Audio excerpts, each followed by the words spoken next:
Good morning, everyone. We will be starting shortly.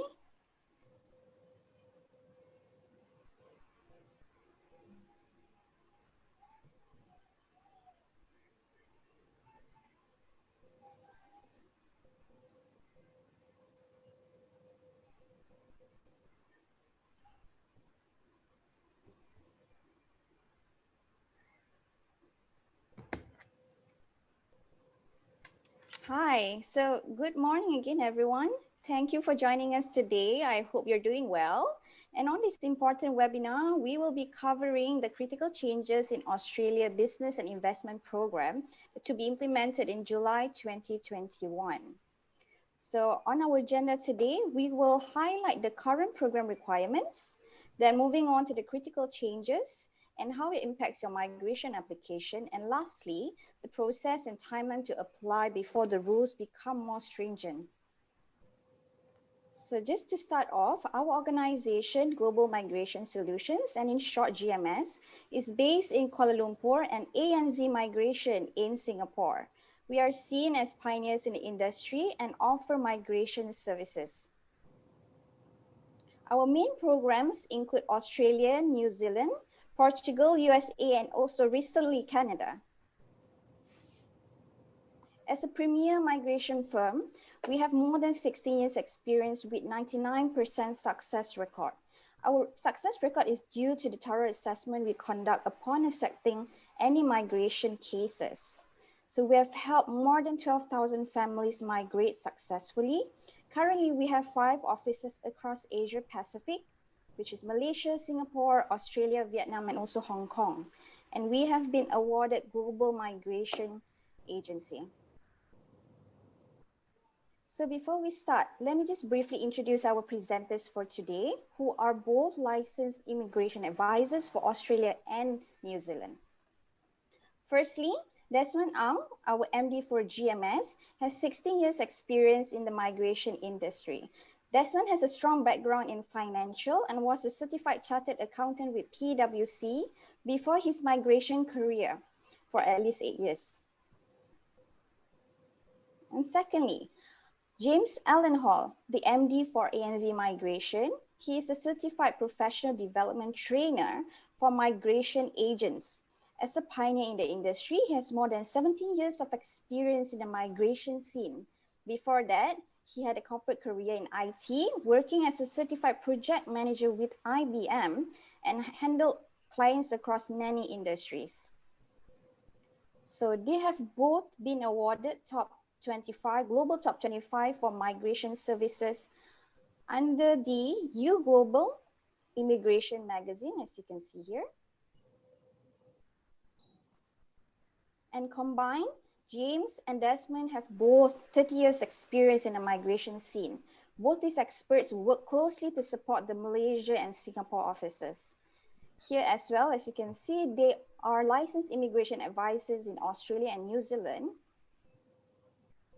And it is very important to engage with licensed migration agents for your migration journey, just to ensure security and also reliable information. So before I bring on the speakers, just a final reminder, we have the Q&A session at the end of the webinar. So feel free to write your questions in the chat box and we will try to cover them as much as we can at the end of the session. So without further ado, I would like to introduce James. You can take over. Thank you, Hazel. Good morning, everyone. So my name is James. I'm a registered migration agent for Australia, and we're also licensed immigration advisors for New Zealand. Okay. Now, I'll first talk about why people are migrating to Australia. And of course, we're looking mostly here in this presentation at high net wealth individuals.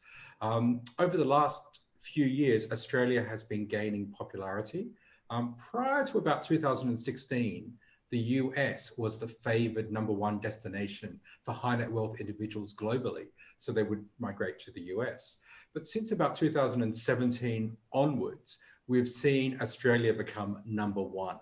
And there are a lot of reasons for that. And some of the reasons we've got listed here, they include safety, education, the healthcare system, lifestyle, the opportunities that are available, the living standards, financial matters, and taxes. And it's interesting because you may not think of Australia as a low taxation environment, but there are a lot of lower taxes that impact high net wealth individuals, in particular inheritance tax. So the US has inheritance tax, Australia doesn't. And that's quite significant for high level business and investor people. And also a very friendly government environment. You can see some of the statistics here. So in the last recorded year, which is the 2019 for the reports on the movement of high net wealth individuals, you'll see that Australia is number one with 12,000 people moving. So very high numbers. US is now second at just over 10,000. And this has been the change since about 2016-17 that Australia has emerged as the number one preferred destination. You can also see here, under the same reporting, the outflow. So the inflow is to Australia as number one, and this list is the countries for outflow of high net wealth individuals. So we can see the countries here that are losing the high net wealth individuals and business people and investors. And you can see actually Malaysia is one of the top countries on this list. And actually, it's not listed here, but also the US is an emerging country on this list that's now starting to see a significant outflow of people migrating. So let's talk about the current business and investor program for Australia. So the current program for Australia is made up of two different visa types under the 188 and the 132. And within each of these, there are multiple streams, and the streams cover different types of visa applications. For example, going through as a business person or an investor. So we'll talk briefly through these. The first one is called the 188A, or the business innovation stream. Now, I think of this as business owner rather than innovation, because you don't have to do anything specifically innovative. But this is for people that are established business owners. So you need a history of owning and managing a business first. And that business that's typically overseas needs to demonstrate a turnover of at least 500,000 Australian dollars. You then invest some money in a business in Australia, you manage that business in Australia, and you can move on to PR. We have an investor stream where you invest money in Australia, and the 188B requires an investment of 1.5 million into a government bond in Australia for 4 years. We have the significant investor visa, which is the 188C, and this is a higher level investment of 5 million, and it's in a structured fund investment in Australia. And that has much better interest rates and earnings than the government bond. So it's a more attractive investment. And this is Australia's golden visa in the sense that a lot of the requirements are waived by investing a larger amount of funds. So the age requirement is waived, there's no English requirement, there's no specific business or investment experience requirement. It's a matter of showing that you legally have that $5 million and are able to invest that in Australia. So you will see applicants under this who get the money through inheritance or even gifted. We do have applications where parents will give money to their children to actually do this SIV, Significant Investor Visa, for this $5 million investment. The Premium Investor Visa was an initiative started by the government in recent years, but hasn't taken off, and that requires a $15 million investment. So this has been a very limited program. To date, I believe only one person has actually gone through this program. So it's certainly something that's not popular. It's a very high investment amount and little benefit over the $5 million investor visa. We have the entrepreneur stream, which is the 188E. This is a relatively new scheme. It started around October 2016. The other visa streams are from 2012, just to give you a comparison. So the 188E started in late 2016, and it's part of the Australian government's initiative to promote innovation, startups, and so on in Australia. And it requires the applicant to do a startup business or activity in Australia, with at least 200,000 in funding from an external source, which is typically from a venture capital fund. So that's the requirement for this. And of course, it has to be an innovative entrepreneurial type activity in Australia. We then have the top tier programs under the 132. I say top tier because the 188 pathways are all two-stage pathways where you're required to get a temporary visa, go to Australia and meet certain requirements such as running the business or doing investments before you can then qualify for the permanent residence under the permanent residence stream. But with the 132 visas, they're directly to permanent residence. And one of the key benefits with that is there is no prescribed amount of time that the applicant must be in Australia. And typically with the 132, we're looking at high-level business people that have high-level businesses overseas, starting with a turnover for the business overseas of 3 million Australian dollars equivalent. And so because they've got such a big business overseas, they generally don't want to spend a lot of time in Australia. They want to get the PR. They want to have the options there, the security of the PR. Maybe their children are going to go to Australia and study. And this 132 option allows that. It allows them to continue living overseas, but they can run that business in Australia remotely while they're overseas, and they don't have a prescribed amount of time they must spend in Australia. So we have the 132A, which is for business owners.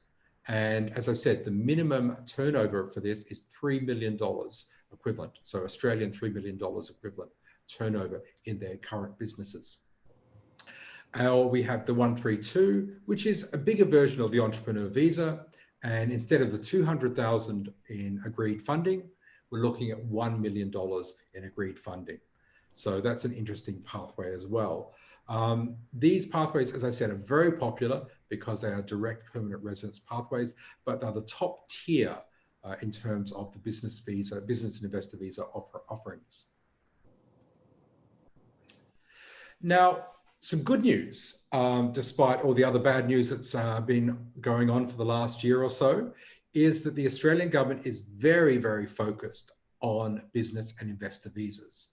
Other programs like the general skilled migration, we're seeing reductions in the quota and we're seeing it becoming more difficult. But the government is very focused on the business and investment program and is taking steps to make this more available. And one of those is in the Australian budget last year, which was delayed until October. The budget determines the planning levels, so the quota, the number of available places for the program. And when that was finally announced in October, the government announced that they were doubling the number of places available under the business and investment visa program. So normally we're looking at just under 7,000 places a year. It is now being increased to 13,500. So this is a huge increase. At the same time, the government has announced that they are going to improve the processing times. We have seen significant delays in processing over the last few years. These visas a few years ago would take around 8 months, but we've seen it gradually increasing to up to 2 years in some cases for the processing time. So the government has indicated they are going to improve the processing time and make these faster. And we are seeing some results from that already.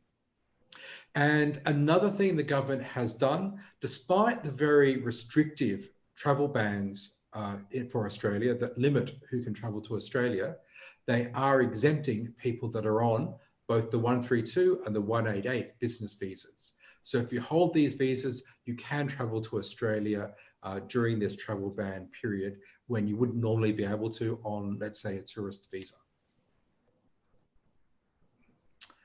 So we'll talk about some of the critical changes that are coming up and what they mean to people looking at these visa pathways. And Desmond will talk more about this in a moment.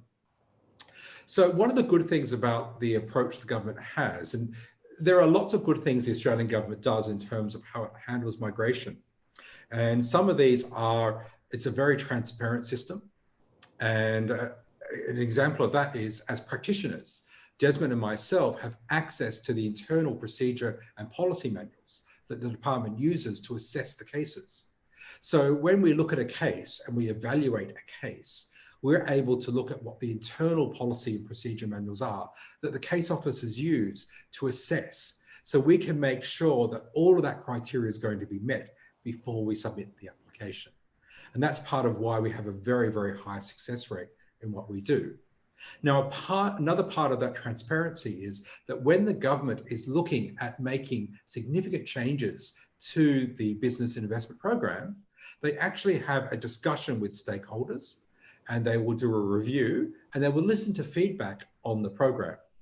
And we've had a couple of these reviews, and the last one was completed around 2019. We were expecting the changes to be implemented last year, but due to the COVID situation, these have been deferred. And the government has now come out just recently to announce the planned changes as a result of that review, and they will be implemented later this year. Now, under the review, the things the government is looking at increasing the investment minimums, so the thresholds, looking at how the points test can be restructured to encourage higher investment. The goal here of the government is obviously to seek better outcomes for Australia through this program. And the goals of the review are all oriented around that. Looking at a better composition of the investment options. So as I mentioned before, the two investment options we have currently are 1.5 million in a government bond, which is a very stagnant form of investment that doesn't really do much to encourage or stimulate the economy in Australia, and the 5 million, which goes into commercial funds. And that one is a good option, and the government likes that and is looking at ways that it may be able to improve that. The government's also looking at ways it can incentivize doing business in regional parts of Australia. And in fact, some of the state governments will actually have steps to encourage this. As an example, if you're doing a business visa for Queensland, then the government will say, if you're doing the smaller business visa, they'll say, look, if you're going to do a small business like a restaurant or a retail shop, we want you to do it outside of the Brisbane area. So for example, do it in the Gold Coast, Surfers Paradise or Sunshine Coast, as an example. So the states are also doing steps to encourage this as well. The government's also looking at simplifying the visa program, and they do that through consolidating the visas and reducing the options so it becomes a simpler framework to deal with. And there will be other things that they will consider over time to improve the program. So one of the things the government is looking at is increasing the investment threshold. So with the various visa options that I talked about before, the business owner, the business innovation, the investor streams, they are looking at areas where they can increase the investment threshold. And this is a trend that typically occurs. I mean, all countries look at increasing the investment amounts over time. The US recently did that with their EB5 program. Other countries do it as well. So they look at how they can increase the program in a way that still attracts the investment to Australia, but also benefits the Australian economy. So the results you can see here on the screen are the accumulated outcomes that have been discussed through the review programs. Not all of these will necessarily be implemented, but they are certainly up for consideration. And the government is looking at how they can implement the results of the survey in a way that is practical and effective. So we're looking at, for the 188A, for the business owners, we're looking at how the government can increase the requirements for that. That will involve increasing the assets that need to be available, the actual turnover of the business. For the 188B investor stream, as I mentioned, it's a 1.5 million in a government bond. The government has already said that they don't see this as a very effective program in the sense of contributing to the Australian economy. The money goes into a government bond, it's very stagnant, it doesn't do much. So they are really looking for more forms of active investment, but they're also looking at increasing the threshold. The thing to keep in mind with this, I mentioned before the previous quota was just under 7,000 places. We were seeing that quota used up before the end of each program year.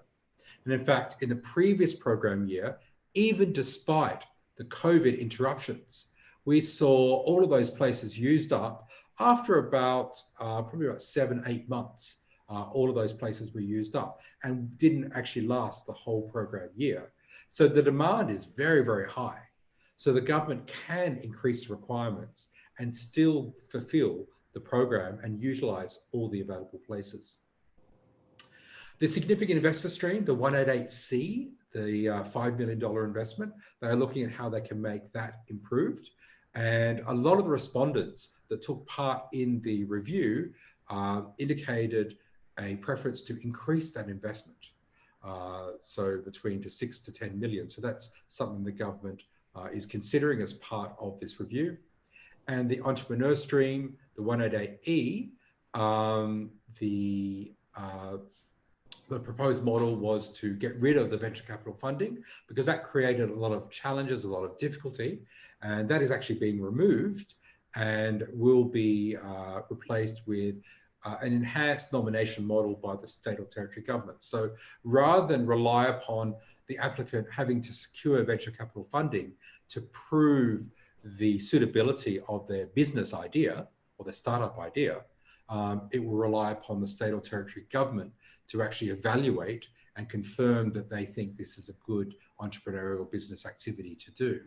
It's very likely that the model for this will be based upon the South Australia Investment Innovation Pilot. There's a pilot program that's been running in South Australia where the South Australian government works with industry incubators. So these are organizations and often partnerships with universities that facilitate and support startup activities. And it's very likely that the government will turn to these industry bodies to do the evaluation of that entrepreneurial idea and confirm that it is a good idea to actually proceed with for this visa pathway. So you can see here the two investments that I talked about before, the 1.5 million government bond and the 5 million 188C fund investment. Now, currently that fund investment goes into a structured fund, which is 3 million in a fund that's set up for the client. They do 500,000 into a venture capital fund, and then the remaining 1.5 million goes into an emerging share fund. So these are smaller shares on the Australian stock market. It's very likely that the government will transition the current 1.5 million bond investment to a mini version of the $5 million structured fund. And that's a great thing for investors because it will give them potentially much better returns than the current bond arrangement. But the drawback is it's very likely that 1.5 million will increase to 2.5, maybe even 3 million as the investment minimum. And we'll likely see these changes implemented sometime this year or possibly later this year, depending upon the timeframe the government decides upon. So the changes also include removing some of the options. Now, I talked about the 132 as being the prime business visas. These are the ones that our clients aspire to. These are the ones that are the preferred ones because they don't have any prescribed minimum time in Australia and they are direct permanent residents. Unfortunately, the bad news is the government is removing these options and they will no longer be available from the 1st of July. So the new program year, which starts on the 1st of July, will not include the 132 visa options. So we will not have any direct permanent residence visa options available from the 1st of July. Now, that doesn't mean that these options will be available until then.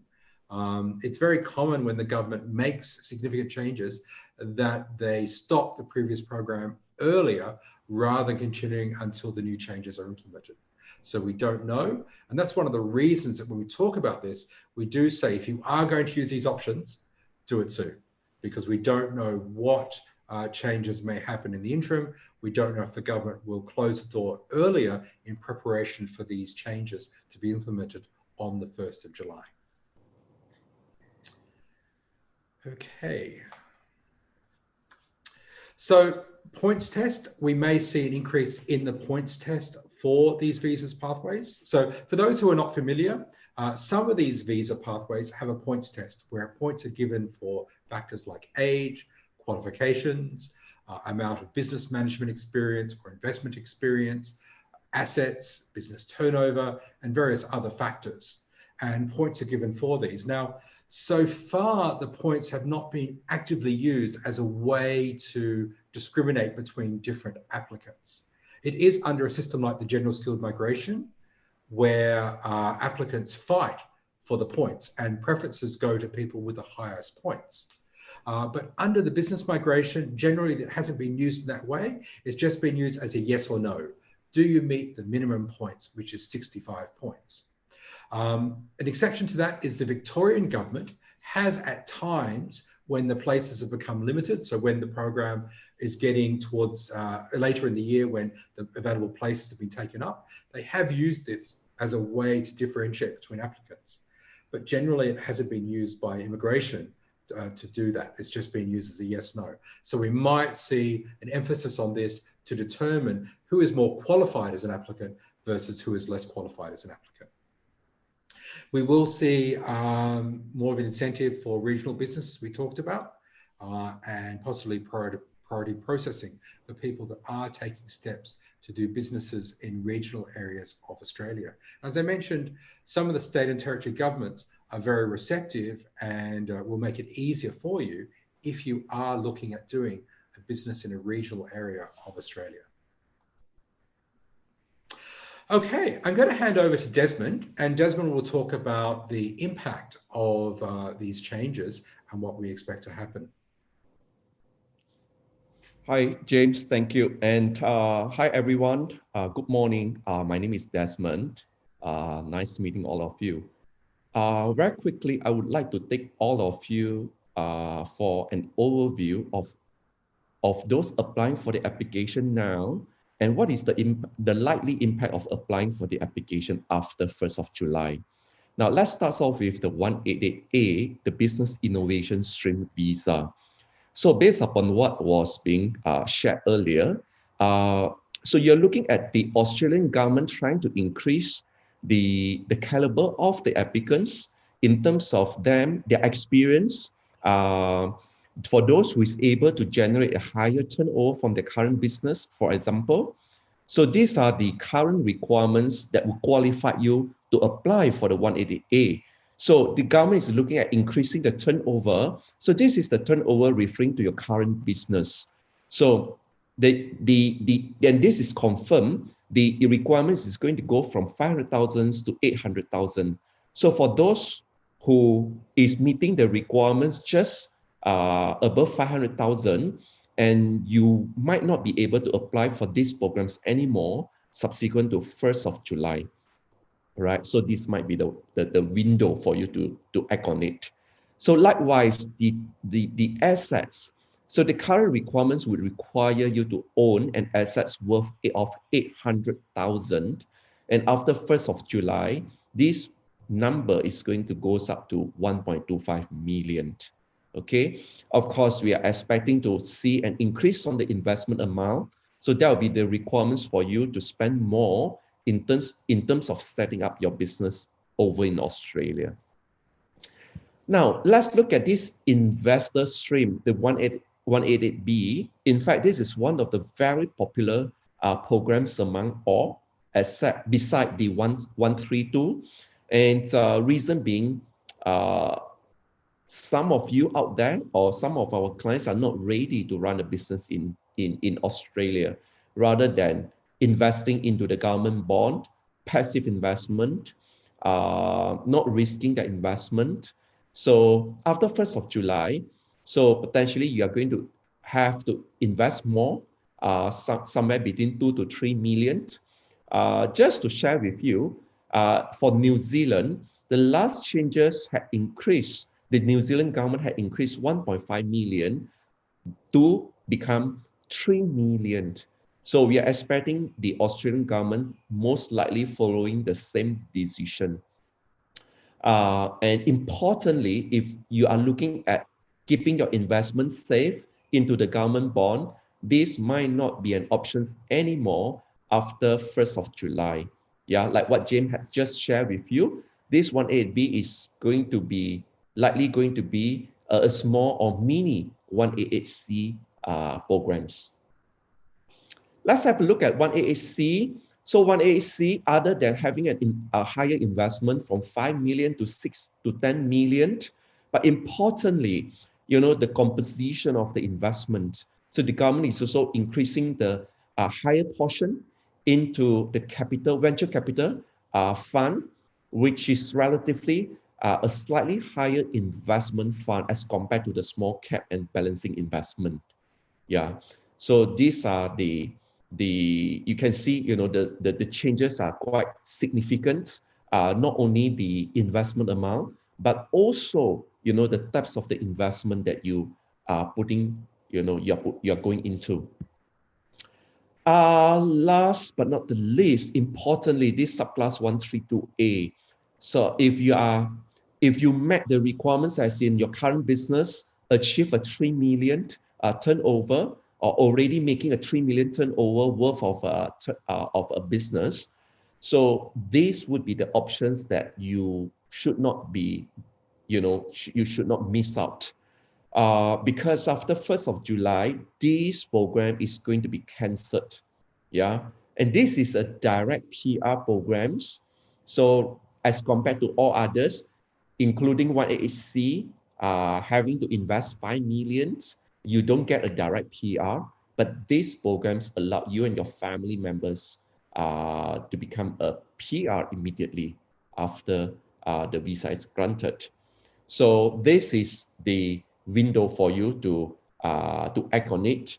And for those who could qualify for these programs, for those who already been running a business for at least 2 years, having a shareholder holding of 30%, a turnover of at least 3 million. If you have more than one business, you can combine up to 2 companies to achieve this 3 million. Yeah, and your business and your personal asset would need to have a minimum of 1.5 million. Yeah, and these programs, what is interesting about these programs is there is no minimum residency requirements per se after a PR is granted, because you're able to run the business remotely from your own country, based in Malaysia or anywhere, in the world. While all you need to do is to demonstrate you supervising and making the business decision over on your business in Australia. Yeah, from your own home. So this investment is 1 to 2.5 million, depending on what you're setting up. If you are running any other non-property development business, often the time is 1 million. If you intended to go into the property development more types of business model, often the time it is 2.5 million. Yeah. Right. So importantly, I would like to share with you what is the processing time, and also what should you be looking at within these 6 months before the July changes. All right. So this gives you an idea on when should you be acting on it, right? And what do you need to go through before July. So as a standard procedures, we always start off with a full review and eligibility check before we have you on board. Yeah. So it takes times because we need to look at all your documentation in review. Yeah, documents in detail to make sure that you meet all the requirements, immigration's requirements. So this generally takes approximately 1 month. And should you meet all the requirements, we will take you on to the next step, which is to submit an expression of interest. Okay, so after submitting the expression of interest, you are deciding where you are investing or where you are going to set up your business. So we have to approach the respective states immigration and obtain a nomination for you. Yeah, so that there will be, this will be the step 3. We are putting in the state's nomination application, and it takes time, generally 1 month to 2 months, for the state's governments to even process and accept your application. Now, the step 4 is very important, and I highlight this cutoff point. So it is the state's government approval that lead you to the next step, which is to receive an EOI invitation. Now, this EOI invitation needs to come through before 1st of July. Yeah. And what does it mean by the cutoff point? Effectively, when you receive the EOI invitation, you are safe. You are given another 60 days to lodge the application, but you secure the chances of being able to submit the application based upon the current requirements and the current rules and regulations. Okay, so if you look at this timeline, after the visa submission, and it takes you another 20 to 30 months, yeah, based on the current processing times to even get the visa approval. So what you're doing right now or today is really a plan for the future. And but for those who is looking at having the visa earlier, like what James had just shared with you earlier, the Australian government is committed to cut down the processing time. And we have seen over the past 1 year, especially with the border restrictions and the mobility control, a lot of our clients is desperately waiting for this decision or the visa to come through, because the current restrictions on the border controls is only given the priority to if you are a PR or you are a citizen, and if you are a 188 or 132 visa holder. Okay, so a lot of you out there, we do understand the challenges that you're facing at the moment, having to, to send your kids over to Australia to study and not being able to do so. So that increases the needs of this visa of 188 or 132 to come earlier. So a piece of advice over here that we would like to, remind you is we see for those who begin the process around February or latest by March, should stay safe, and you should be able to receive the EY invitation before 1st of July. And anyone who are not ready and having to do it later, there might be some risk involved in terms of securing the EOI invitation. All right. So I hope that both our sharing does give you good idea on what is coming up next from the Australian government, and then how do you prepare yourself in terms of securing your application before the change, right? So we are keeping this short and direct and straightforward. And should you have any question, we welcome you to be in touch with us, and we would be able to advise you, specifically on your circumstances. So now I believe we have a question and answer. There are some questions raised, and over to you, Hazel. Yeah. Yes, thank you so much again, Desmond and James, for that very informative session. So we have quite a number of questions again today. So let's start off with the first one. The first person is asking, as a holder of TR, while waiting for my PR, are we able to enjoy benefits same as PR, like education and healthcare? Sure. So, right, maybe I start with the first question. Sure. Now, as a visa holder, temporary visa holder, and here we are referring to the 188A, B, C. The benefits that you're enjoying over here is the primary and secondary school education benefits. So you effectively are enjoying the same rate as a PR or citizen. And here we are talking about in primary school, you probably are paying about 300 a year.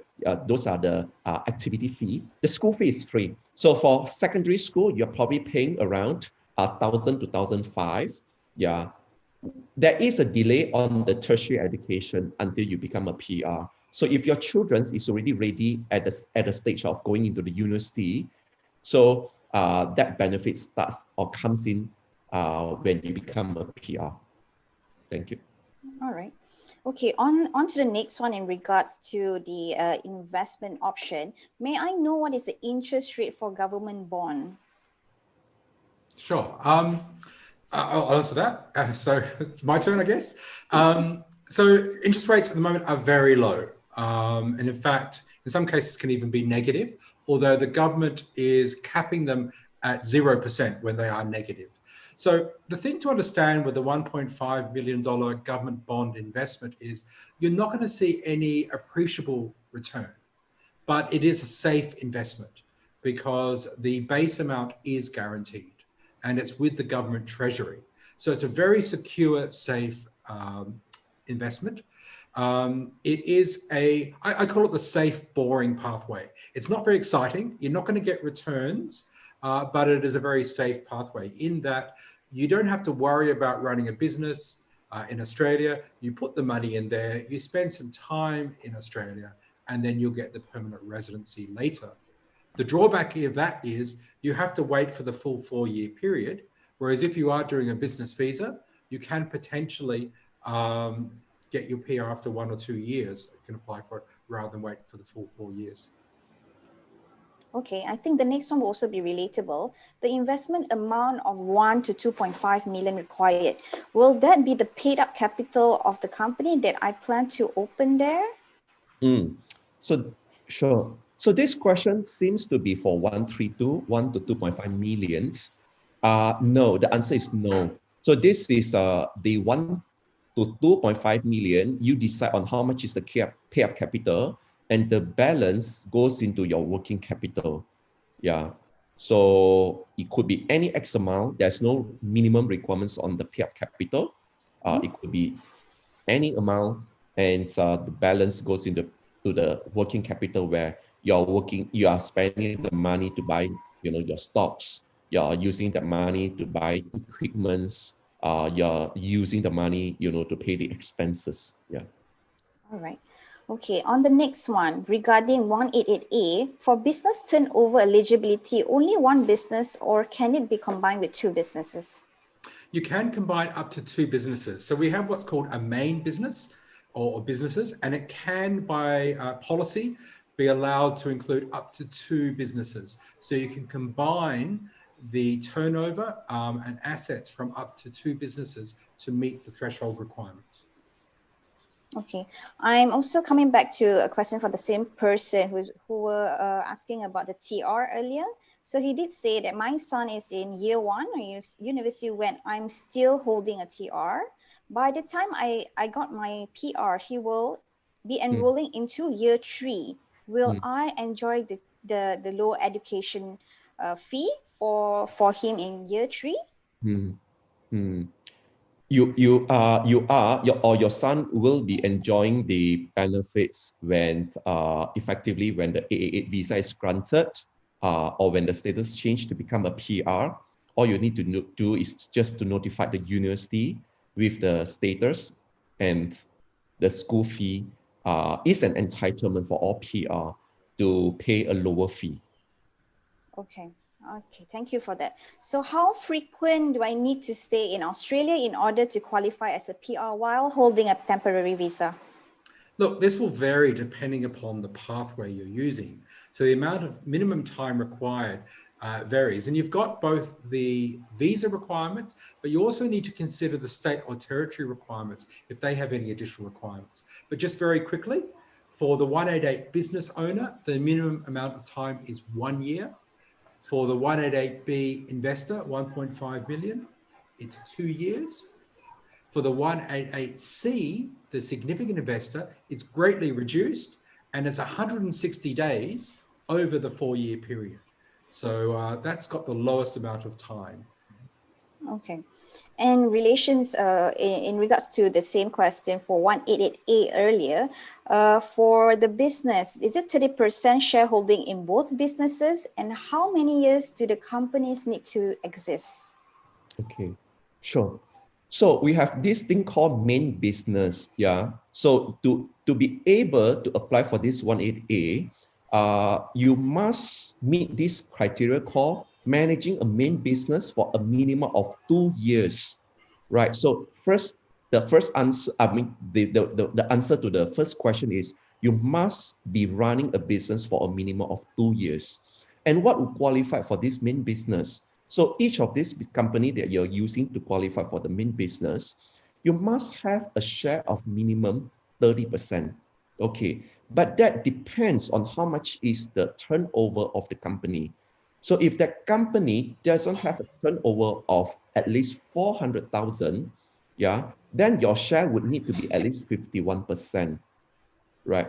If the company do have a turnover of 500,000 a year, then a minimum of 30% would be enough. Okay, thank you so much, Desmond, for that. And in terms of business activity that I opened there, do I need to limit only the type of business that I'm doing, or can I be opening any other business?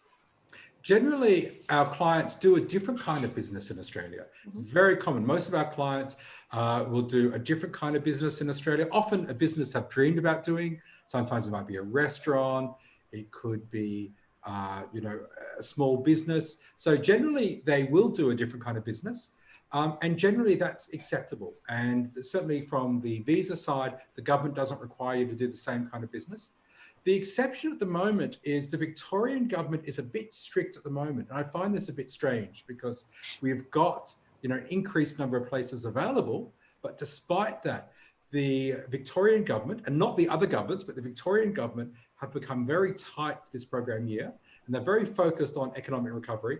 And they've said one of the requirements at the moment, the additional requirements, which is not normally there, is that there must be relevant skills from their overseas business to the business they're going to be doing in Victoria.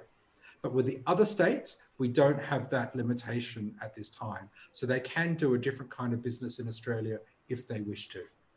All right. Maybe based on your experience, both James and Desmond, do you have any sort of suggestion in terms of profitable business that you could share as a business migrant? James, would you like to answer? Well, I mean, let's answer some of Sure. those. I mean, let both of us answer. Yeah. Well, I guess our approach, well, first of all, we do help our clients not just on the visa application, but our services does cover, the beginning and from A to Z. So basically, we help not only the visa, but we carry the client's hand through in terms of setting up the businesses and with the advisory. So we have our team based in Australia that helps you. Well, in terms of what types of the business, this has always been a question among all our 188 clients or 132 clients. Well, we would want to set a right expectation from the beginning. We wanted to see first of all, how much of involvement do they wish to, be engaged in a business. So there are various questions that we should find out. And do they continue to maintain their business back home, right? And is the wife going to be running the business, or they themselves going to be running the business? All right. Where sometimes when the wife runs the business, the wife might have certain passion over certain businesses. Like for example, we do have clients where the business is going to be run by the spouse, the wife, and they go into the beauty types of services, And then we have clients who are looking at who have a passion and is a childhood dream of having a winery. So we actually found, winery for our clients. So there are various types of the businesses available that are, that we find what the clients wanted to do. And we would be then looking at, whether or not it is feasible, it meets the immigration's requirements. And then, of course, our team do all the due diligence checks on the business before taking over. Yeah. For my part, I might just mention many countries like Portugal, like New Zealand, allow investment in real estate as a migration pathway. Australia doesn't. But one thing a lot of our clients will do, and it's very interesting, is that while they can't invest directly in residential real estate as an investment pathway, they can invest under the business pathway in a residential property development business. So they invest and get involved in a property development business in Australia that can build, it could be just a couple of houses, or I've got two clients where they're doing a project and they are both partners in the same project where we're building 88 townhouses. So a very large scale project. So that's an interesting option as well that can be available. So I'm not saying that's necessarily the best kind of business, but it's certainly something that if you're interested in real estate, that you can pursue. And it does get you close to being able to invest in property when you couldn't normally do that as an investment pathway for Australia. Right. Okay. Thank you so much. That's very, very encouraging. So, can we also say that, let's say our clients actually, if they're interested, they shouldn't be worried about thinking about this at the moment. Maybe also come back to us in terms of consultation. They can speak to you Mhm. directly with James Desmond in terms of what kind of business and how do they want to start their businesses there, right? Sure. Yeah. Okay, on Mhm. to the next one. Just something relatable. Given the current uncertainty, what if my visa is approved, but it is challenging to start my business now? Is there any sort of exemption? Mm, mm. Hmm. Sure. Well, there is a concession arrangement given by the Australian governments, but again, depending on which visa pathway, there are concession arrangement given on all visa class. I guess just an overview for 188 visa holder, the standard visa periods is 4 years and 3 months. Previously, the extension was 2 years, but now given that these challenges and that might be potentially delaying in setting up the business, the extension is now going from 2 years to 4 years. So you're looking at effectively, you have 4 years current with the current visa standard periods, plus another 4 years, yeah, for them to meet the requirements. In terms of the 188B, it is very interesting. The concession arrangement has been arranged to allow the 188B visa holder to become a PR as fast as 2 years instead of 4 years. So the moment you maintain your investment with the government bond in the government bond for 2 years and fulfill the 2 years residency, then you could choose to convert to become a PR rather than waiting for 4 years later. And the most interesting part about 188C, should you, James mentioned there is 160 days residency requirements. And while you do not wish to travel for the lockdown or for the quarantines, each and every single day that you spend back home goes towards fulfilling the 160 days requirements. So you can see there's a lot of concession arrangement given to allow you to fulfill the requirements and meeting the PR conversion at a later stage. All right. Thank you so much for that explanation. Okay, just following on the next one. What is the requirement to qualify to graduate from TR to PR? And what happens if you are unsuccessful in obtaining a PR from TR? Does it mean you have to leave Australia? Sure. Look, the requirements differ for each pathway. So very, very quickly, for the 188 business owner, the business in Australia has to hit a turnover of 300,000 for 1 year. And then you've got a couple of other requirements, which could be having 2 full-time staff, having 200K business assets in the business, or having net personal business assets in Australia of at least 600,000. You can choose any 2 of those 3 requirements. For the investor, 188B, I mentioned it, keep the 1.5 million there for 4 years, spend 2 years in Australia. And for the 188C, keep the 5 million investment for the 4 years and spend 160 days in Australia. So they're the essential requirements for those. And sorry, what was the second part of the question? And the second part of the question is that if I'm unsuccessful to get the PR from TR, does it mean I have to leave Australia? Okay, so obviously to stay in Australia, you need a visa. And there are extensions available for 2 of these. So if you can't meet the requirements in that time frame, 2 of these pathways do have extensions to allow 2 years at a time for extensions, and they are the 188A business innovation business owner visa and the significant investor visa, which Desmond touched upon.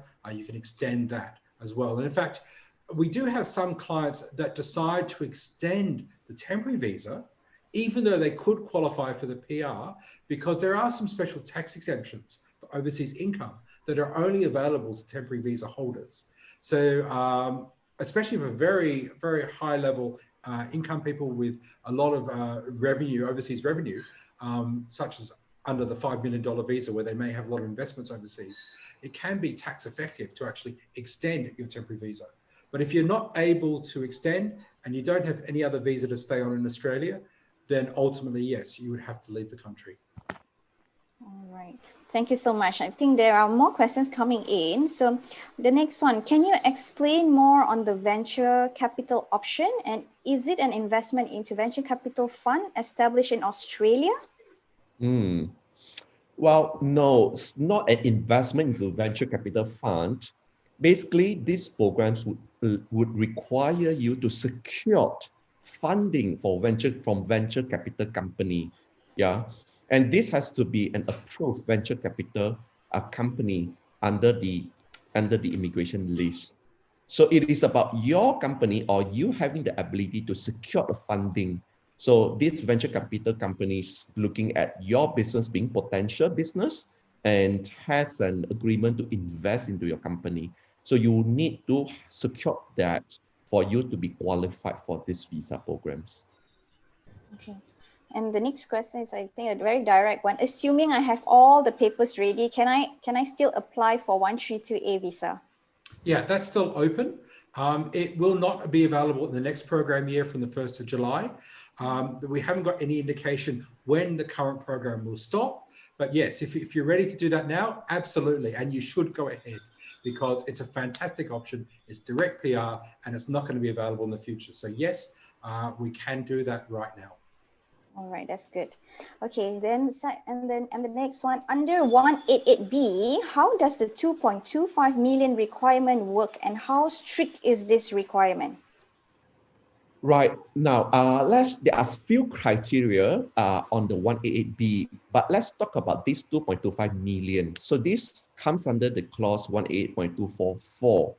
So you would need to demonstrate an asset worth of 2.25 million, and you must demonstrate that you own these assets, yeah, and they're legally acquired, and these assets are not given to you as a gift, right?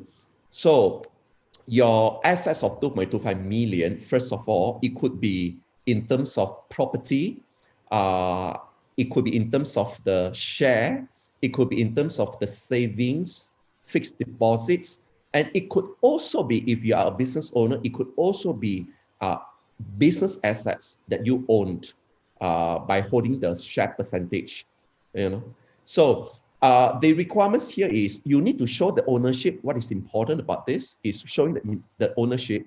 But under the policy, it is not required for you to show how do you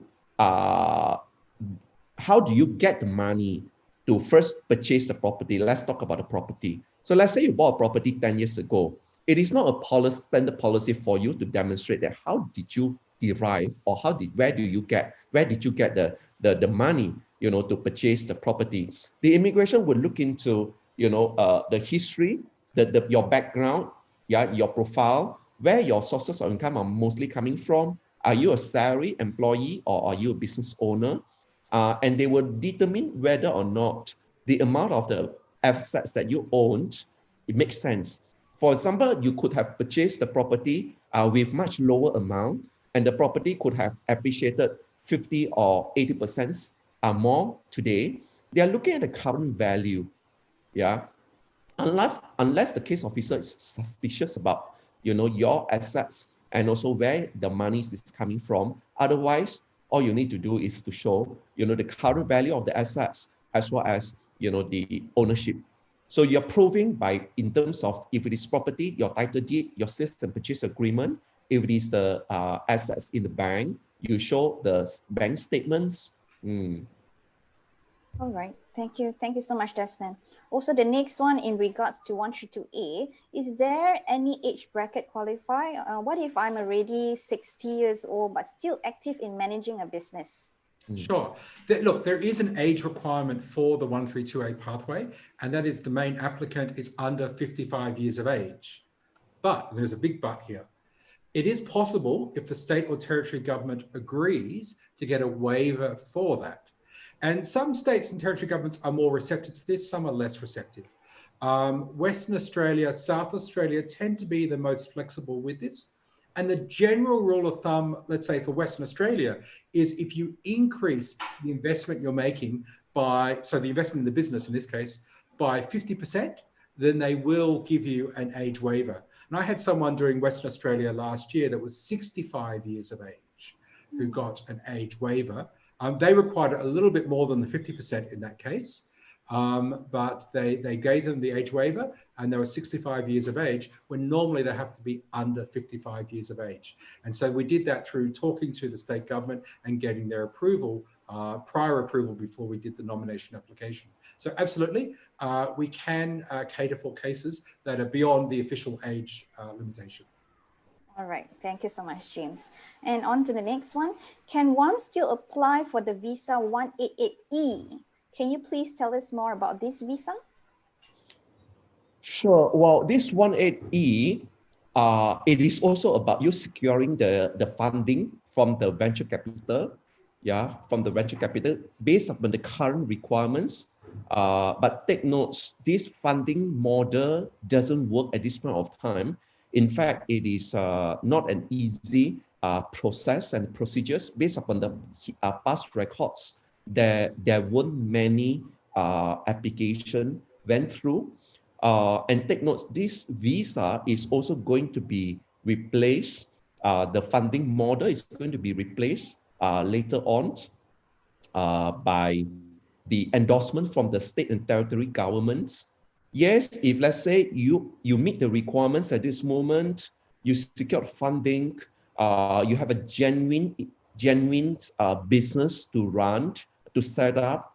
And this visa, what is interesting about this visa is, unlike 18A, you need to meet certain requirements in terms of running the business over a minimum of 2 years, having a business of at least 30%. These requirements doesn't apply on the 188E. Yeah. So you do have also a short window of times to apply if you meet that requirements. And we handle this very carefully. We would take your case and to discuss with the respective states government first to see if if it is going to be a smooth process, before we have you on board. We can support you. Yes. Okay, thank you so much, Desmond. Okay, on to the next one. I am 65 years old this year. Generally, which of the investment program or business program will qualify for me? Sure. I mean, the easiest answer would be the SIV, the $5 million one, because that doesn't have any age limitation. So we don't have to get any complicated age waiver. So that's a straightforward answer. But the other ones, the 1.5 million, the business innovation, the 132A, significant business owner, we can do those as well. But we do have to go through a process, as I mentioned before. We've got to negotiate with the state or territory government to get a waiver for that age. And some state and territory governments are very receptive to this. Some are not. Like Victoria government, I would not expect them to do an age waiver. I'm not aware that they have done age waivers. But other ones like Western Australia and South Australia in particular are very receptive towards this, and we can negotiate for that age waiver. So straightforward, the 5 million, there's no problem with age there. The other ones we can, but we've got to negotiate the age waiver. Okay, thank you so much. Okay, we have a question on, James mentioned migration to Portugal and New Zealand through real estate investments. Do we have webinars for these countries? Yes, definitely we have webinars for Portugal and New Zealand as well. We have the full information for that. We can share with you shortly after this. And the next one, if I buy a vineyard of 3 million on a loan, but with 0 down, hypothetically, will it qualify? Sorry, buying what? A vineyard.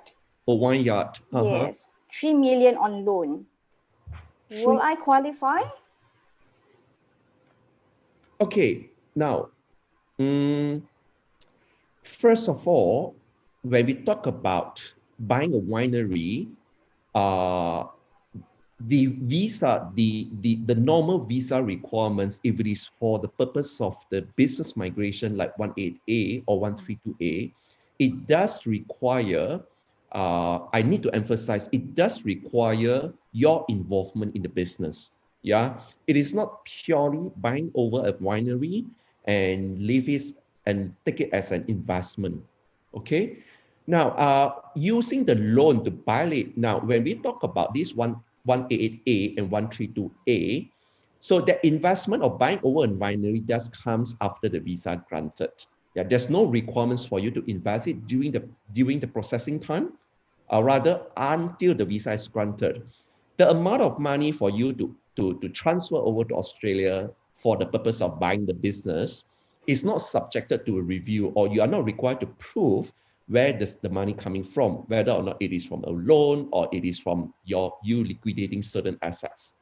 Okay, so but if you are thinking about buying over a winery, 3 million for the purpose of 188B, which is the government bond investment, or 188C, then it doesn't, because those investments are very specific or limited to just the government bond or the private or the commercial funds. Okay, so we need to see what are you going, which pathway are you going for, and this winery, is it going to be for the 1A purposes or 132A purposes? Okay, so I do have specific, or there's quite a similar clients who I gotten him a winery in New South Wales, and this is the winery where the clients are restructured in a way that he is handling the export and the market developments in the Asia, so he's able to continue to live in Malaysia while the business and the winery it is continue to be operated with all other the existing business partner, and so he does involve in the business to meet the immigration's requirements in terms of developing the Asian markets. Okay, thank you so much, Desmond, for that detailed information. And the next one on 188B, to meet the requirement to stay 2 years out of 4 years, each of the visa holder, do they need to meet the requirement, or only the main applicant? For example, we have family of 5. Yeah, okay. I might just touch upon 2 things first. Before I talk about that family structure, so for Australia, we can include children up to the age of 22, so under 23 years of age. So we can include children that are at the adult stage, provided they are still dependent upon the family and are not married and not working. So usually in full-time study, but they don't have to be. So in terms of answering this question, only the primary applicant for the PR stage needs to show that 2 years of stay in Australia. Now, I said the primary applicant for the PR stage. It doesn't have to be the same person that was the primary applicant for the first stage. So let's say the husband is the main applicant for the initial visa, the 188. It can be the wife that goes down to Australia and spends that 2 years in Australia to qualify for the second stage. The requirement for this is that the bond is then put under joint names. So if it's under joint names, either the husband or the wife can be the person qualifying with that 2 years of residence, but it only needs to be done by one person who's going to qualify for that PR stage. All right, and just a continuation of that. So for the children above 22 years, how can they be a PR? You want me to continue? Sure, maybe just to finish that up. Sure. So, I mean, if they don't qualify under this, and I should point out too, there is no limitation in terms of the PR stage, but we're talking about the entry requirements for the start of the program for the 188 initial stage. So if they don't meet the requirements to qualify, then they cannot be included in that application. Just as a side note, New Zealand investment migration can include children up to 24 years of age. So that's a little bit more extensive. So the investment side for New Zealand, which both Desmond and I are licensed for, does include children up to 24. But with Australia, unfortunately, if they don't qualify, then they can't be included in that application. Then we could look at other pathways, because we're very experienced. We've been doing this for many years. We can advise on other options. It could be the children studying in Australia to qualify for skilled migration later. They could perhaps go under entrepreneur route. So we could look at other options for the children, but they couldn't be included in this application if they don't qualify. All right. Thank you so much, James. So I think we kind of covered all the questions today. Is there anything else, James and Desmond, we would like to share with us today before we end? stay in touch with us if you have any other questions subsequent to this webinar. I guess there's a lot of information here for you to digest. And if you have any questions, do contact us with the number that is listed here. And if you meet the requirements and you're toying with the idea to do it or not, I think you should seriously think about it. And you don't have you don't have too much time to make a decision. I would suggest that you think about it and initiate the process by end of next month, to be safe. Yeah. It doesn't mean that you can't do it after that. You can, just that, we have to work on the alternative to speed up your application. And then depending on whether or not we are able to secure the nomination from the respective states government in time. Yeah. So that is my advice. Thank you. I think from my side, don't disqualify yourself, talk to us. Even if you're not sure, talk to us. There's a lot of information. I mean, we've only given a very small snapshot, and some of the questions that have come up have been great. And we could talk about all of this detail, but it would take hours. I teach other migration agents. I teach and train other migration agents in business and investor visas. And I did one class last week, and that was a 3-hour class. And I still don't get to cover everything. And that's teaching the industry on business and investment migration. It is a very complex subject, but you come to the right people. We can certainly assist you with this, and talk to us. That's the best thing. If you're interested in this, even if you're not sure, you think you might not be eligible, talk to us, because we can often find other strategies as well to get you through.